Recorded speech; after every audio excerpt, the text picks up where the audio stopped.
Ministro do STF autoriza transporte público de graça no dia do segundo turno das eleições. TSE dá prazo de 48 horas para o Ministério da Defesa mostrar documentos de eventual auditoria dos votos no primeiro turno. Preço dos aluguéis cai pelo quinto mês seguido em todo o país. Sai a quarta parcela do auxílio para taxistas e caminhoneiros. Ataques intensos da Rússia destroem 30% das usinas de energia elétrica da Ucrânia. Medo dos estudantes brasileiros a menos de um mês para o Enem ainda é a redação. Mais de 500 prefeitos de todo o país vão a Brasília apresentar proposta que poderá garantir o piso da enfermagem. E uma pesquisa inédita mostra que taxa de sedentarismo entre os médicos é quase o dobro da população adulta. Agora, no Jornal das 22.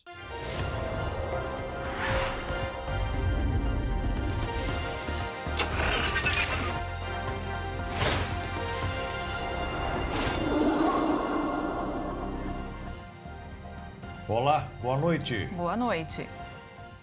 Prefeitos de todo o país se reuniram hoje para propor uma emenda constitucional para custear o piso salarial da enfermagem.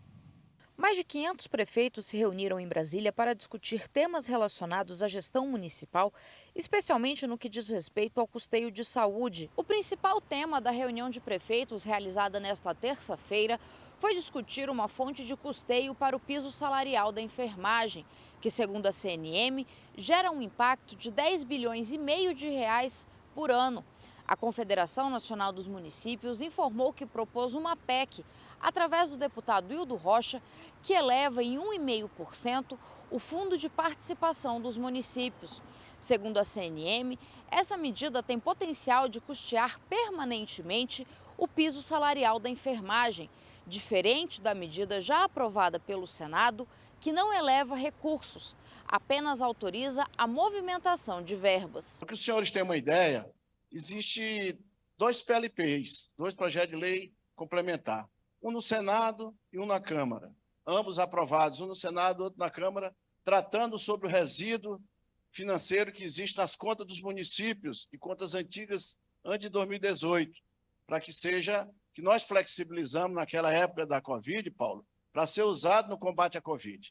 Ainda restou 2 bilhões e poucos milhões. Só que na Câmara nós aprovamos semana passada para ser usado para as Santas Casas. E o Senado aprovou para ser usado pelos municípios. Então, o mesmo dinheiro usado para objetivos diferentes. Então, não vai dar certo isso. E esse recurso, ele acaba. O presidente da CNM explicou que a decisão do Supremo suspendeu temporariamente o pagamento do piso salarial, mas deu um prazo para que uma fonte de custeio fosse indicada. Ele pediu esforços dos gestores municipais para pressionar os parlamentares a aprovarem a medida o quanto antes. Estou mostrando aqui onde nós podemos ter a solução do problema, que é aperfeiçoar a Constituição, porque na lei de responsabilidade já diz que não pode criar uma despesa nova sem a fonte do pagamento. Ou tu corta tributo da prefeitura, despesa, ou tu cria um tributo novo, porque tu não pode aumentar a despesa, mas ninguém respeita isso. Os prefeitos também assinaram uma carta com uma lista de demandas dos municípios que deverá ser entregue aos candidatos à presidência da República. A carta pede que o candidato vencedor apoie a aprovação da PEC que eleva o FPM para o custeio do piso da enfermagem, não permita aumento de despesas com pisos salariais de categorias que impactem o orçamento dos municípios, atualização dos repasses federais e revisão do sistema tributário nacional. A carta também pede o aperfeiçoamento do Fundeb para redefinir algumas modalidades de pagamento e atualização do piso nacional do magistério. Entre outros itens, a CNM pede equilíbrio das competências federativas diante do Sistema Único de Assistência Social e, na área da saúde, os prefeitos querem revisão dos parâmetros do programa Mais Médicos e reajuste anual dos incentivos da tabela do SUS. O presidente do TSE, Alexandre de Moraes, deu prazo de 48 horas para o Ministério da Defesa apresentar os documentos sobre uma eventual auditoria das urnas eletrônicas no primeiro turno das eleições. Alexandre de Moraes afirmou que é necessário avaliar se houve desvio de finalidade por conta do Ministério da Defesa. Em nota, o ministro disse que as notícias de realização de auditoria das urnas pelas Forças Armadas, mediante entrega de relatório ao candidato à reeleição, parecem demonstrar a intenção de satisfazer a vontade eleitoral manifestada pelo chefe do Executivo. O próprio TSE também conduziu um teste de integridade sobre as urnas eletrônicas. A Corte divulgou o relatório final do teste de integridade das urnas com biometria e, de acordo com o documento, não houve divergências durante a eleição do primeiro turno. Bolsonaro vai ter 5 dias para apresentar defesa depois de afirmar que a auditoria nas urnas não fosse feita pela própria Justiça Eleitoral. Há 12 dias do segundo e decisivo turno da campanha à presidência e governos estaduais, o Ministério Público do Trabalho divulgou nesta terça o balanço mais recente sobre as denúncias de assédio eleitoral recebidas pelo órgão referentes às eleições deste ano.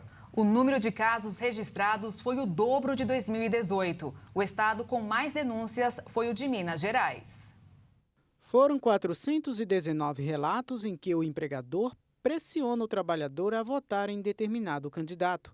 Antes, os 212 registrados nas eleições de 4 anos atrás. Foram reportados condutas abusivas em 24 dos 26 estados. A região sul apresentou o maior número de denúncias de assédio eleitoral, com 154 relatos. Já o estado que ocupa o primeiro lugar no ranking de casos de assédio eleitoral, ainda de acordo com o levantamento, é Minas Gerais. O Procurador-Geral do Trabalho, José de Lima Ramos Pereira, disse ver uma banalização no pleito deste ano, indicando que o número de denúncias vai crescer ainda mais. A Procuradoria já fechou uma série de termos de ajustamento de conduta e entrou com ações. O vice-presidente de Tecnologia e Digital da Caixa Econômica Federal, Cláudio Salituro, deixou o cargo. No comunicado, o banco informou que ele renunciou por questões pessoais. Em maio, servidoras denunciaram casos de assédio moral e sexual na gestão do então presidente Pedro Guimarães, que deixou a presidência no mês seguinte. Em julho, circularam vídeos na internet de Cláudio constrangendo funcionários. Ele é o 4º vice-presidente a sair do banco desde então. Estudantes de todo o Brasil estão em contagem regressiva. Falta menos de um mês para o Enem, o Exame Nacional do Ensino Médio. E nessa fase, tão importante quanto os problemas de física, matemática ou química, é resolver uma outra questão: controlar a ansiedade. No cursinho da Poli, as aulas são assim. Bela, magrela, casou com o senhor Barão Ramalho. Com técnicas de memorização como essa, professores preparam os alunos para o Exame Nacional do Ensino Médio de um jeito bem mais leve e divertido. Os 7 porquinhos, né? O grupo dos calcogênios. Família 7A ou grupo 17, ficou claro. A Antártica. Estão com vergonha? Agora vocês estão com vergonha.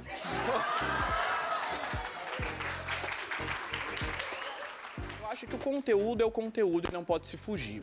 Mas eu acho que quando a gente vai fazendo uma música, uma brincadeira, eu acho que fica mais fácil eles acabarem decorando, né? Porque existem táticas que precisam ser táticas, né? Na hora do vestibular, a gente precisa ali ter alguns macetes para ir mais rápido.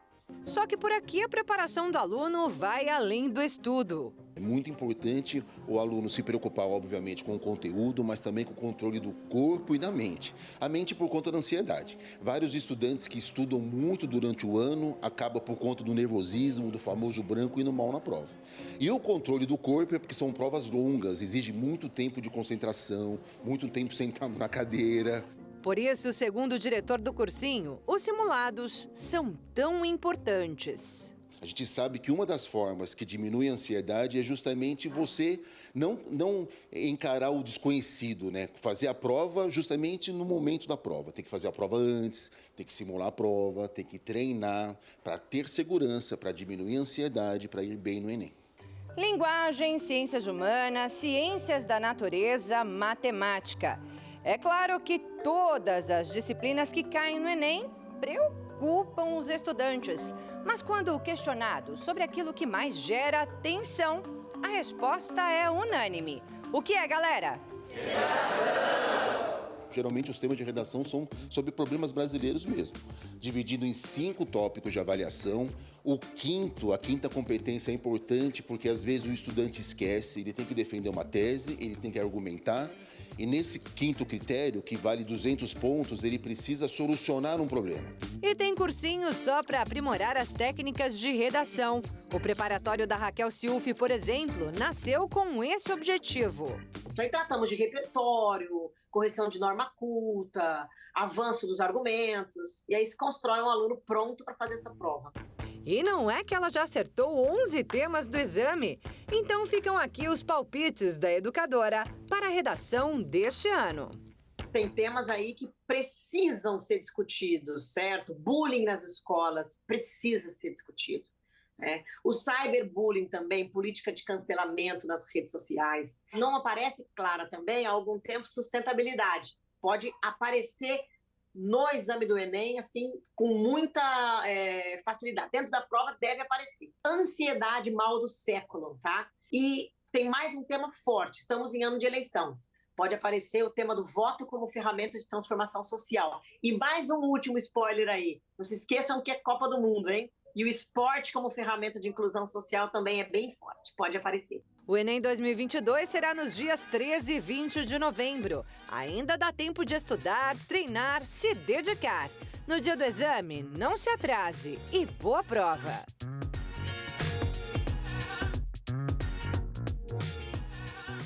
E veja a seguir, preço dos aluguéis cai pelo 5º mês seguido em todo o país. E ainda, sai a 4ª parcela do auxílio para taxistas e caminhoneiros.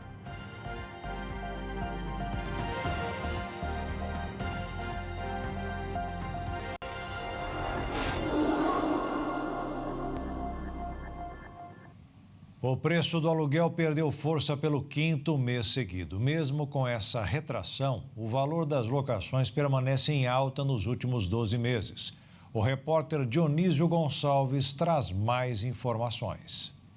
O acompanhamento é feito pelo índice FIPE-ZAP em 25 cidades brasileiras. No mês de setembro, o aluguel subiu 1,08%, o que aponta a 5ª desaceleração.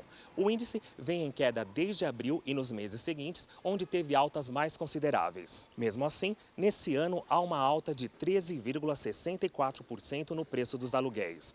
Nos últimos 12 meses, a variação supera a inflação oficial calculada pelo IBGE, Instituto Brasileiro de Geografia e Estatística, e o IGPM, Índice Geral de Preços Mercado, indicador considerado pela Fundação Getúlio Vargas para o reajuste.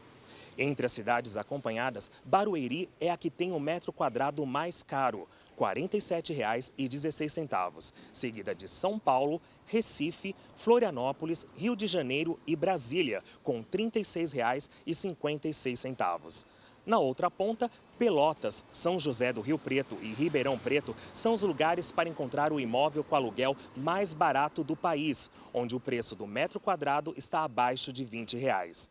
Entre as capitais, os menores valores são encontrados em Fortaleza, com R$ 23,45 o metro quadrado, seguida de Goiânia, Porto Alegre e Curitiba. Com esses resultados, significa que quem procura um imóvel padrão de 65 metros quadrados em território nacional vai pagar em média R$ 2.300 de aluguel por mês, R$ 35,74 o metro quadrado.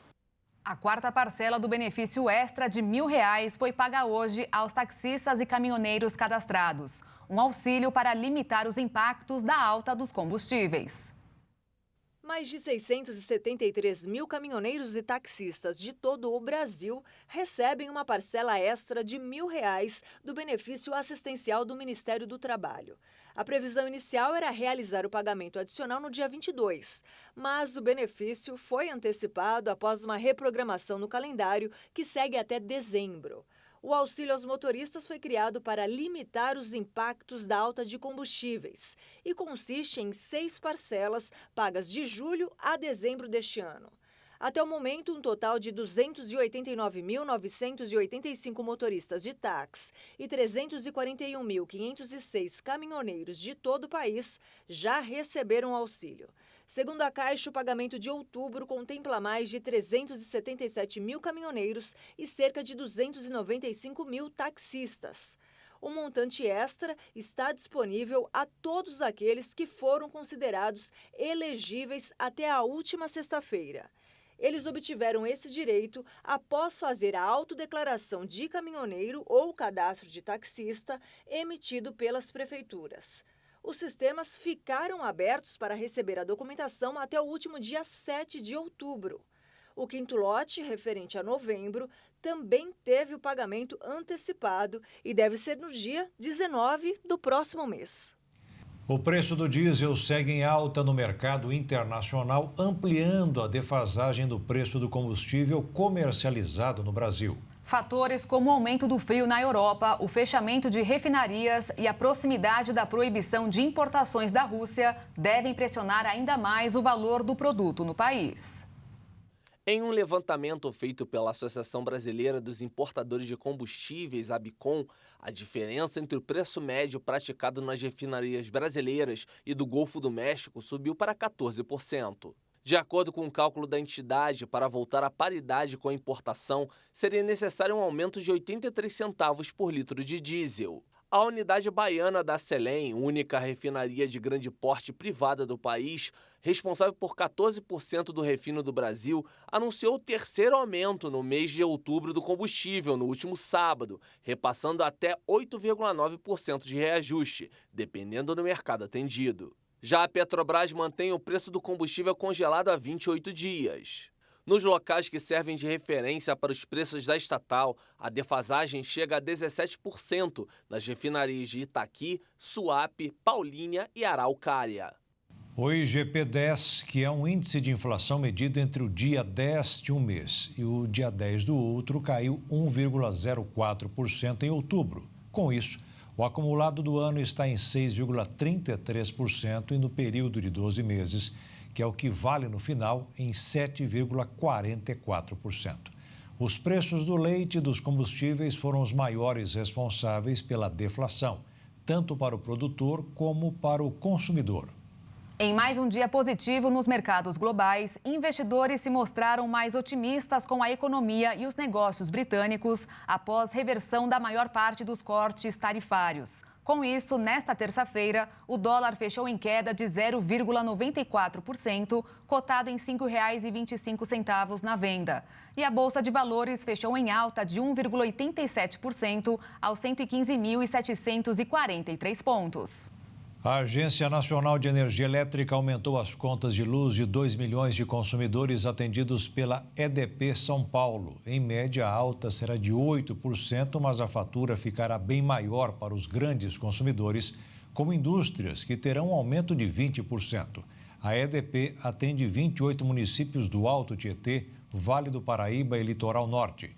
As tarifas da Enel são reajustadas uma vez por ano, desde que a Eletrobras foi privatizada. As chamadas das empresas de telemarketing terão que ser identificadas para que o consumidor saiba quem está ligando. Esta é uma das medidas que a Anatel vai implantar para aumentar o controle dos contatos abusivos. Quem não cumprir poderá pagar multa de até 50 milhões de reais. A Agência Nacional de Telecomunicações informou hoje que as novas medidas, incluindo limites de ligações por dia, serão implantadas a partir de 3 de novembro. Quem ultrapassar será bloqueado. A quantidade de famílias endividadas não para de aumentar em Campo Grande, capital de Mato Grosso do Sul. Tem muita gente com as contas atrasadas. E nessas horas que o cartão de crédito, criado para facilitar as coisas, faz o verdadeiro papel de vilão. De acordo com a pesquisa da FEComércio, 61,9% das famílias campograndenses estão endividadas. O endividado é aquele que tem uma compra a prazo, seja no cartão de crédito, seja um financiamento, ou um carnê de alguma loja. No mês de agosto, o percentual das famílias endividadas na capital foi de 59,7%. Se a gente olha para setembro de 2021, o endividamento era maior, então nós estamos numa situação, digamos que mais estável, né? Em números absolutos, 198 mil famílias têm dívidas a pagar. 27% disseram que têm contas em atraso e 12% não terão condições de pagar as dívidas. O que nós temos que ficar alerta é em relação àquelas famílias que dizem que não terão condições de pagar. E esse aumentou um pouquinho também, ele sai de 11% vai para 12%, né, esse é o sinal de alerta, mas a gente percebe que no segundo semestre houve um ciclo mais virtuoso em relação ao consumo, o empresário também está mais otimista, então ele acaba contratando mais e isso retorna para a economia de alguma forma. A grande maioria dos entrevistados, mais de 67%, apontaram o cartão de crédito como a principal fonte de endividamento. A segunda maior fonte de endividamento, apontado pelos entrevistados, foi o carnê, seguido do financiamento de carro, financiamento de casa e crédito pessoal. O cartão de crédito há uma facilidade e ele acaba estando sempre em primeiro lugar.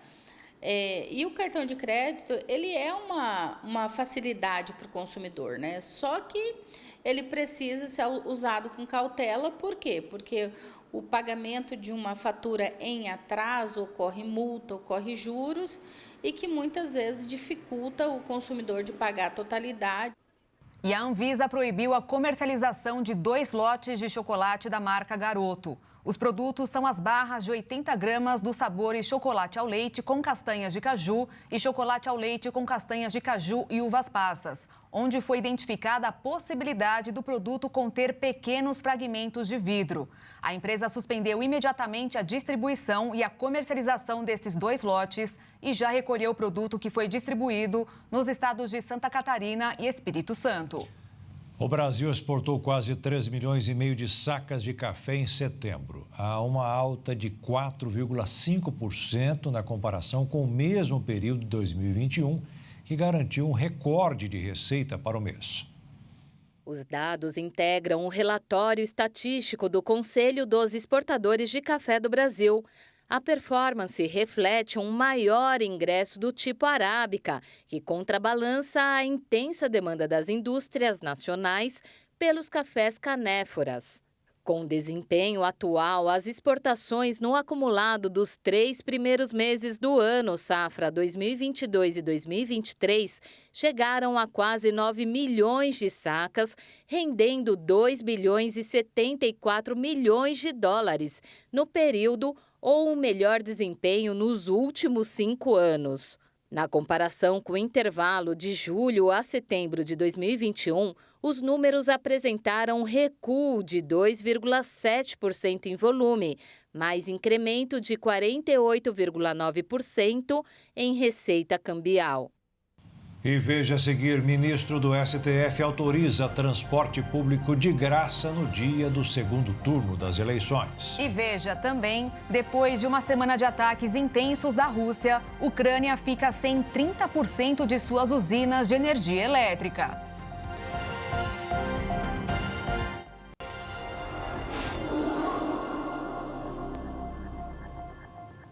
Os 2 candidatos ao segundo turno das eleições presidenciais cumpriram a agenda hoje na região sudeste do país. Quem tem mais informações direto de Brasília é Jaqueline Fonseca. O presidente da República, Jair Bolsonaro, candidato à reeleição pelo PL, participou de um ato em São Gonçalo, no Rio de Janeiro, pela manhã. Ele estava acompanhado do governador reeleito, Cláudio Castro. Depois, seguiu para Minas Gerais, onde participou de um comício ao lado de Hamilton Mourão e do governador de Minas, Romeu Zema. Depois se reuniu com prefeitos em Juiz de Fora. Já Luiz Inácio Lula da Silva, o candidato do PT, participou pela manhã de uma reunião virtual com comunicadores, radialistas, jornalistas, youtubers e apoiadores. À noite, participou de um podcast. De Brasília, Jaqueline Fonseca. O ministro Luiz Roberto Barroso, do STF, autorizou hoje que as empresas concessionárias e as prefeituras ofereçam transporte público gratuito no segundo turno das eleições. Com a decisão, os veículos públicos e ônibus escolares poderão ser usados e o Tribunal Superior Eleitoral pode ainda regulamentar a atuação dos municípios e concessionárias para coibir eventuais abusos de poder político. No primeiro turno, Luiz Roberto Barroso analisou um pedido da Rede Sustentabilidade para esclarecer o alcance da decisão que proibiu que prefeitos que já disponibilizam o serviço de transporte gratuito aos domingos ou no dia das eleições interrompam a oferta. O relator ponderou na decisão que, diante da desigualdade social, é justificável que o poder público financie os custos de transporte para que as pessoas exerçam o direito delas ao voto. O ministro do Supremo Tribunal Federal, Edson Fachin, deu hoje 10 dias de prazo para que o ex-deputado, prefeito e governador de São Paulo, Paulo Maluf, pague uma multa de R$ 2.700.000. Dinheiro referente a 2 condenações penais por lavagem de dinheiro e crime eleitoral. A decisão atende a pedido da Procuradoria-Geral da República e, se não for cumprida, caberá ao Ministério ou à Fazenda Pública forçar o pagamento sem direito a novas contestações. Em uma nova estratégia de Vladimir Putin, o exército russo atacou as estações de energia na Ucrânia e destruiu, no período de uma semana, cerca de 30% das bases energéticas do país. Além disso, os bombardeios têm feito com que o número de civis mortos aumente diariamente, passando de 5.000. A terça-feira em Kiev, capital da Ucrânia, amanheceu com diversos bombardeios realizados pelo exército russo. Segundo o presidente da Ucrânia, Volodymyr Zelensky, a sequência de lançamentos brutais pelos comandados de Putin faz com que, em diversas regiões, afete a distribuição de água para algumas partes do país, além de apagões em massa, o que piora ainda mais a situação do povo ucraniano desde o início do conflito há quase 8 meses. A ofensiva é uma dura resposta do presidente russo Vladimir Putin à explosão registrada dias antes na ponte que liga a Crimeia, uma península ucraniana anexada ilegalmente pela Rússia em 2014 ao continente europeu. Oficialmente, o governo ucraniano não reivindicou a autoria da explosão na ponte, mas Kiev já esperava uma forte reação da Rússia. Enquanto o presidente ucraniano aguarda novas ofensivas, mais ajudas são recebidas pelo país. Também nesta terça-feira, a Ucrânia recebeu 2 bilhões de euros, cerca de 10 bilhões de reais, de ajuda da União Europeia para auxiliar no combate ao conflito. Os ucranianos pretendem usar o dinheiro para ajudar a sua população e reconstruir parte de sua estrutura que foi danificada. Já pelo lado russo, as ações têm sido respondidas à altura. Ao menos 14 pessoas, incluindo 3 crianças, morreram após um caça supersônico cair em uma área residencial localizada do outro lado do Mar de Azov. O fogo se espalhou por vários andares e houve uma explosão. O Ministério de Emergência da Rússia disse que 19 pessoas ficaram feridas e cerca de 360 foram evacuadas do local.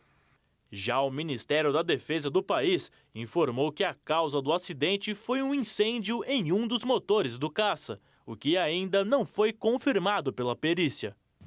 Uma suposta sabotagem nos gasodutos Nord Stream foi detectada pelos investigadores. Imagens divulgadas nesta terça-feira mostram que pelo menos 50 metros de uma das tubulações que ficam no Mar Báltico foram destruídos por explosões. No vídeo é possível ver um grande buraco no gasoduto com pedaços de metal destruídos pela explosão.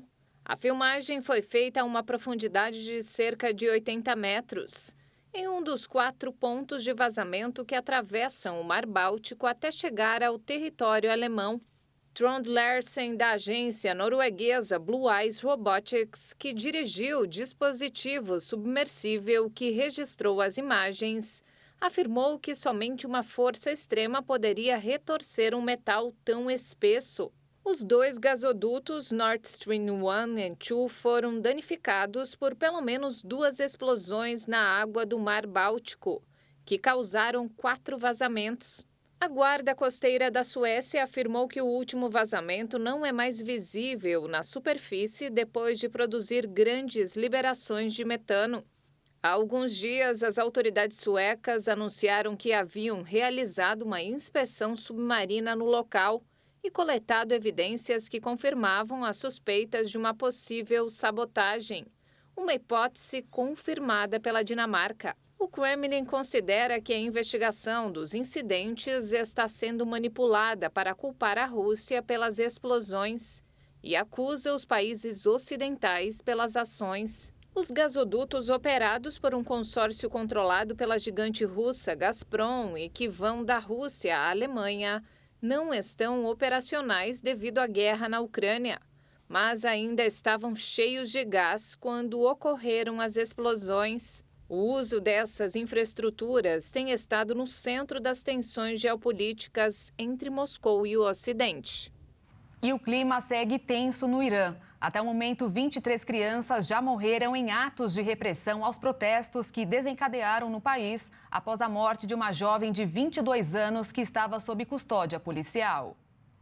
Crianças foram presas dentro de suas escolas por diversas horas e levadas para realizar tratamento psicológico. Durante as últimas semanas, estudantes do ensino médio se recusaram a cantar músicas e hinos que enaltecem o governo e queimaram véus. A ação causou uma série de mortes e espancamentos. A idade média dos presos e mortos nos protestos é de 15 anos de idade. O país entrou na 4ª semana consecutiva de manifestações, que tiveram início após a jovem Mahsa Amini, iraniana de origem curda de 22 anos, ser hospitalizada e morrer enquanto estava sob custódia policial, por não usar o véu adequadamente. Os protestos pedem o fim da política da moralidade do Irã e criticam as políticas adotadas pelo governo.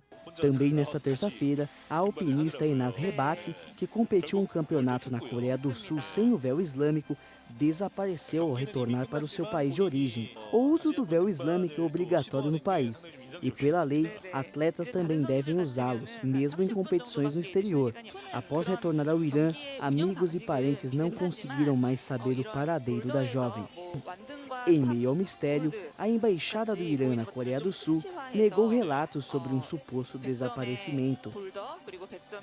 Com o aumento das tensões ao redor do mundo, as grandes potências parecem estar se preparando para novos conflitos entre as nações. Um exemplo disso é a China, que está utilizando uma tecnologia norte-americana para produzir mísseis hipersônicos, aqueles que andam a uma velocidade até 5 vezes mais rápida que a velocidade do som. Segundo o jornal norte-americano Washington Post, alguns grupos de pesquisa militar responsáveis pelos programas mais avançados de mísseis hipersônicos da China estão comprando uma série de tecnologias americanas, incluindo produtos desenvolvidos por empresas que receberam milhões de dólares em auxílios e contratos do Pentágono. Os softwares de última geração, que são o ponto-chave para a construção dos mísseis hipersônicos, são adquiridos por essas organizações militares por meio de empresas privadas chinesas que as revendem. O jornal mapeou mais de 300 vendas ocorridas desde 2019 de tecnologias originadas nos Estados Unidos para dezenas de entidades envolvidas em programas chineses hipersônicos ou de mísseis. O setor hipersônico se refere a uma ampla gama de tecnologias recentes capazes de lançar mísseis que podem evitar as atuais defesas antiaéreas. Para construir um míssil hipersônico, os cientistas precisam resolver avançados problemas de física relativos ao voo do míssil. Testes em túneis de vento e lançamentos como o que a China realizou em 2021 são caros.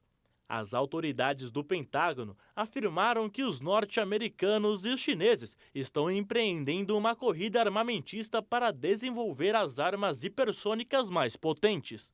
Dessa forma, o risco por conflitos que podem dizimar a humanidade tem crescido e a busca por soluções diplomáticas pode ser o caminho ideal para a resolução de problemas entre as nações.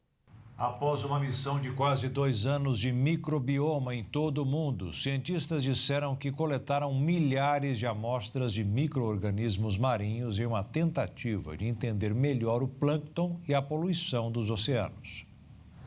A pesquisa foi realizada a partir da escuna de pesquisa Tara, de 33 anos, que retornou ao seu porto de origem em Lorient, na costa oeste da França, no último fim de semana. Do Chile à África, através da Amazônia e da Antártida, cerca de 25 mil amostras foram coletadas ao longo da rota, de 70 mil quilômetros. Segundo os cientistas, todos esses dados serão analisados. Na base da cadeia alimentar, os micro-organismos eram as pessoas invisíveis do mar, representando 2/3 da biomassa marinha. A equipe de Tara prestou atenção especial ao impacto nos oceanos do Rio Amazonas, que tem uma vazão de água de 200 milhões de litros por segundo. Eles queriam testar uma teoria de que o desmatamento e a expansão da agricultura aumentaram a descarga de fertilizantes de nitrato, levando a uma abundância de algas tóxicas ao longo das margens dos rios e costas, particularmente no Caribe. A Odisseia de 22 meses também buscou rastrear as fontes da poluição plástica na foz dos rios, para entender a distribuição e os tipos de materiais envolvidos. A missão foi a 12ª Jornada Global de Tara e envolveu 42 instituições de pesquisa em todo o mundo. Na próxima primavera, Tara parte para pesquisar a poluição química nas costas europeias. E veja a seguir, pesquisa inédita mostra que taxa de sedentarismo entre os médicos é quase o dobro da população adulta. E ainda, projeto abre inscrições de um curso gratuito para crianças e jovens fazerem parte de uma orquestra.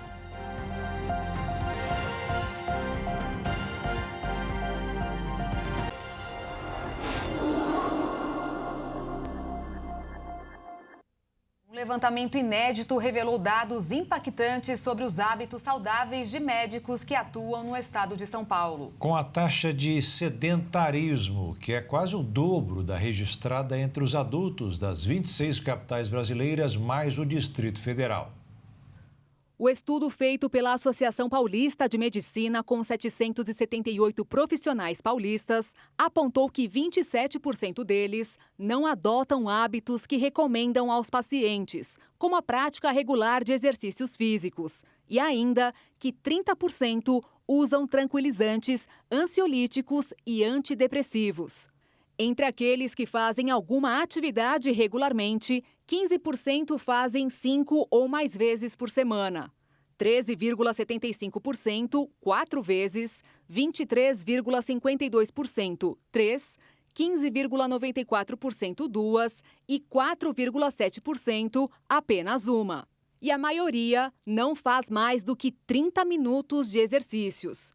Vale lembrar que a recomendação da Organização Mundial da Saúde é a prática de 150 a 300 minutos de atividades físicas por semana. A pesquisa da APM teve como objetivo entender quais os hábitos mais ou menos saudáveis entre os colegas para pensar em campanhas e outras estratégias de prevenção. Ela foi realizada através de um questionário online e não tem desenho metodológico para representar toda a categoria paulista.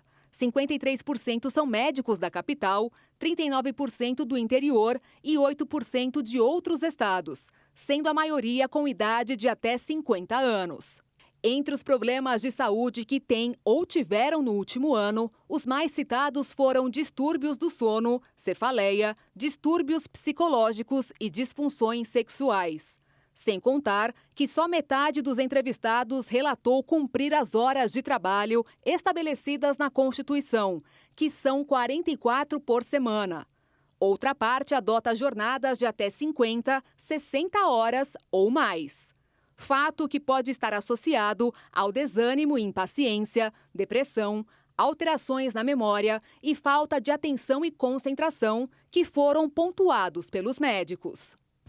Implementada na pandemia, a telemedicina ganha cada vez mais espaço no mercado e na preferência do público. Depois de muita resistência, a modalidade se consolidou no país. Tudo começou em março de 2020, no início da pandemia, quando as restrições impostas para controlar a disseminação do coronavírus precisaram de um meio-termo para evitar contato de pacientes e médicos presencialmente, mantendo as consultas. Foi então que o Ministério da Saúde autorizou o uso da telemedicina para atendimento pré-clínico, assistencial, consultas, monitoramentos e diagnósticos. Segundo especialistas, apesar de todos os danos causados pela pandemia, ela foi uma grande alavanca para a expansão da saúde digital, porque forçou as pessoas a adotarem essa modalidade. A telemedicina ajuda a ampliar o acesso da saúde, como, por exemplo, permite que o paciente possa ser atendido no local, em vez de ter que se deslocar por horas de barco até uma cidade próxima, onde tem esse especialista. E isso traz uma grande vantagem, não só em termos de comodidade para o paciente, mas também de custos para as prefeituras. Em abril desse ano, o projeto de lei que autoriza a telesaúde no Brasil foi aprovado pela Câmara dos Deputados e, no mês seguinte, pelo Conselho Federal de Medicina. Uma pesquisa da Associação Paulista de Medicina apontou que metade dos profissionais brasileiros já aderiram e que mais de 60% dos pacientes não somente aceitam a telemedicina, como gostam do método. Em contrapartida, o Brasil sofre com a falta de internet em várias regiões do país, e isso se torna uma barreira muito grande para ampliar o acesso à telemedicina. A expectativa é que a implantação da tecnologia 5G melhore a infraestrutura. Médicos e associações de profissionais de saúde afirmam que a telemedicina não veio para substituir, mas sim para expandir a medicina convencional. Apenas 17% das mulheres entre 50 e 69 anos fizeram o exame preventivo do câncer de mama no ano passado. O balanço é da pesquisa Panorama do Câncer de Mama no SUS. Ao todo, apenas 2.005.000 mulheres nesta faixa etária realizaram a mamografia pelo Sistema Público de Saúde. O total supera o observado no ano anterior, quando apenas 1.400.000 mulheres dos 50 aos 69 anos fizeram a mamografia de rastreamento em meio às restrições do coronavírus e ao sufocamento do SUS pela pandemia. Ainda assim, a cobertura de 2021 está abaixo dos 23% registrados em 2019. Os dados apontam para uma queda de 40% dos exames realizados entre 2019 e 2020 e de 18% em 2021. As regiões do Brasil que tiveram menor cobertura foram o Norte e o Centro-Oeste. Entre 2020 e 2021, apenas 9% das pacientes dos 50 aos 69 anos realizaram o exame de rastreio, uma taxa bem aquém da média nacional. Já o estado de São Paulo teve o maior número de procedimentos do tipo realizados, correspondendo a 31% do total do país. Ainda em 2020, dados da Agência Internacional de Pesquisa em Câncer, braço da Organização Mundial da Saúde, apontou que o câncer de mama já é o tipo mais diagnosticado da doença. Ele corresponde a 24,5% de todos os diagnósticos positivos feitos no mundo e a 6,9% das mortes durante aquele ano. O Instituto Nacional de Infectologia Evandro Chagas, da Fiocruz, lançou uma pesquisa para avaliar o conhecimento sobre questões básicas da varíola dos macacos. O questionário, que pode ser respondido pela população até o dia 30 de outubro, pretende orientar as políticas públicas para o combate à doença no país. Um exemplo de pergunta é qual a forma de contágio e o tratamento da varíola dos macacos. Além disso, serão coletados dados demográficos dos respondentes, como idade, gênero, escolaridade, renda e outros. Até o momento, mais de 5.000 pessoas responderam ao formulário. De acordo com a Fundação, a expectativa é que mais de 10.000 pessoas participem da pesquisa até o fim de outubro. Os resultados serão divulgados ao público a partir de uma publicação em uma revista científica que será veiculada nos portais oficiais da Fundação. Segundo dados do Ministério da Saúde, mais de 8.600 casos da doença foram confirmados no Brasil e 7 mortes foram registradas, 3 no Rio de Janeiro, 2 em Minas Gerais e 2 em São Paulo. Faltam 33 dias para a Copa do Mundo. Nesta edição do Boletim Esquenta Catar 2022, Leonardo Félix fala das roupas tradicionais utilizadas pela população do país sede da competição. Olá pessoal, este é o Esquenta Catar 2022, que traz informações e curiosidades da Copa do Mundo aqui na nossa programação. Hoje vamos falar das roupas típicas dos catares. O traje tradicional dos homens do Catar é o tobe, uma longa túnica branca que se veste sobre um short ou calças compridas de algodão branco. Já as mulheres usam a baia, uma espécie de véu que cobre a cabeça e o rosto, deixando uma faixa livre para os olhos. Já nas costas ele se estende para cobrir cabelos e na frente esconde completamente o peito. A cabeça coberta com shaila, um véu retangular que cobre também o pescoço. É usada uma combinação com niqab ou hijab. É isso aí, faltam 33 dias para a Copa do Mundo Catar 2022.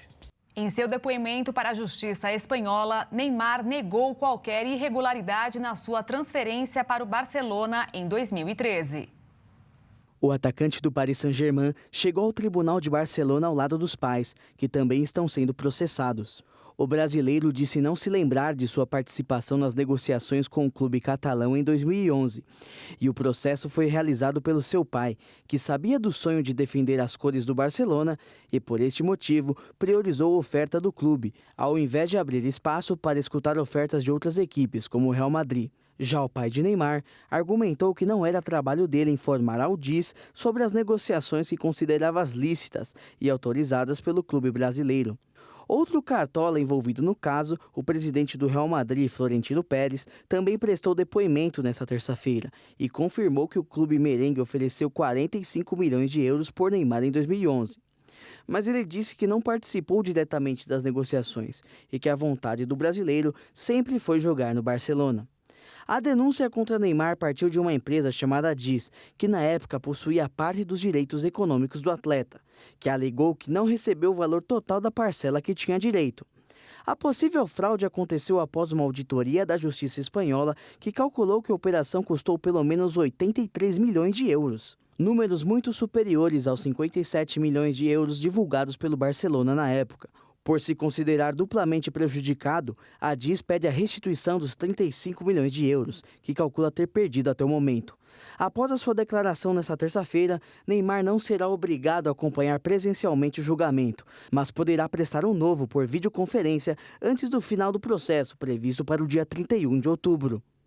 O projeto de orquestra oferecido gratuitamente pela organização humanitária Fraternidade Sem Fronteiras abriu inscrições para crianças e jovens de Campo Grande. Mesmo ainda com certa dificuldade para movimentar o arco, Sandy, de 8 anos, faz as aulas de violino concentrada e faceira. A gente vem todo dia aqui para a gente tocar violino, para a gente aprender muitas coisas legais aqui. Esta turma é de iniciantes, mas como a Ana Luísa já está há quase uma década no projeto, hoje até auxilia a professora nos ensinamentos para os colegas. E a vontade dela é fazer da música uma profissão. A música e principalmente o violino se tornou algo a mais, não é só apenas um hobby como tinha começado. Eu quero para uma das minhas profissões do futuro. Desejo que a professora Caroline compreende bem, já que também foi aluna de um projeto social e hoje se sente realizada ao dar aulas no Orquestra Filarmônica Jovem Emanuel. A música, ela transforma as vidas, né? Então, transformou a minha, porque hoje eu sou professora. E para as crianças também, a gente pensa que pode ser um violinista, uma solista, quem sabe, né? Um solista também. Ou ser um professor, que é o que eu faço também, ou tocar numa orquestra. A gente sempre imagina elas com um futuro brilhante, né? Mãe da Ana Luísa, da Juliana e de outras 4 crianças que já passaram pelo projeto, Ana Lúcia aponta as boas notas na escola como um dos benefícios dos filhos participarem das aulas de música. Mudou muito, porque aqui eles têm uma regra, né? Se tirou nota baixa, não frequenta o violino. O Orion sempre pediu isso, né? Todo o boletim ele quer ver, olhar o boletim, aí deixa-se meio que a criança assim, De castigo, tira o violino, até você recuperar a sua nota. Quando você recuperar a sua nota, você volta. As aulas de violino e outros 7 instrumentos são oferecidas gratuitamente pela organização humanitária Fraternidade Sem Fronteiras em 2 polos na capital. Além do violino, a viola, o violoncelo, o contrabaixo acústico, no caso a viola clássica, a flauta transversal, flauta doce, trompete e clarinete. São crianças de 7 a 17 anos que podem se matricular em um dos nossos polos de trabalho. Todos do bairro, do entorno do Danúbio Azul, poderão vir no dia 18 e 19 para fazer a inscrição.